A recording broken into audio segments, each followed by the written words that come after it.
U ruci imam LG Shine model, on je izrađen pretežno od brušenog metala, jako lijepo izgleda, vrlo elegantno i profinjeno. Sa stražnje strane ima i kameru od 2 megapiksela i bljeskavlicu.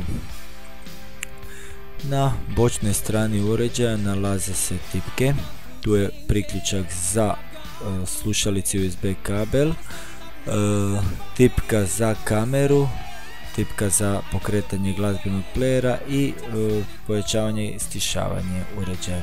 S prednje strane vidimo i glavne kontrole, to je jedan klizni mehanizam, ima slajder je, tipke su isto tako vrlo kvalitetno izrađene, nemaju izbočina.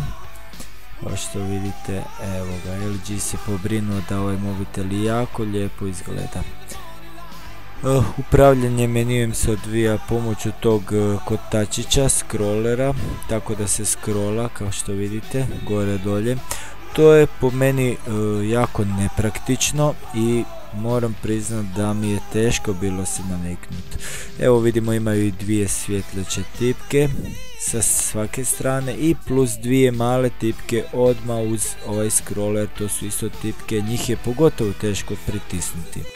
Ekran je dijagonale 2,2 inča, rezolucije 240x320 i kada je ugašen pretvara se u zrcalo, pa je zato pravi magnet za otiske prstiju. Slajder je napravljen vrlo kvalitetno i nema velikih klimanja. Dok gledate usporedbu veličine sa drugim mobitelima, spomenut ću još da je kamera rezolucije 2 megapiksela s autofokusom, makrom, bljeskalicom, a ono što nije dobro je video snimanje u rezoluciji samo CIF. Težina mobitela je 119 grama, kapacitet baterije 750 mAh, što i nije baš nešto. Opremljen je Bluetoothom sa A2 DP-om, prima microSD kartice kapaciteta do 2 GB i ima preglednik Microsoft Office dokumenata kao što su Word document, Excel i slično.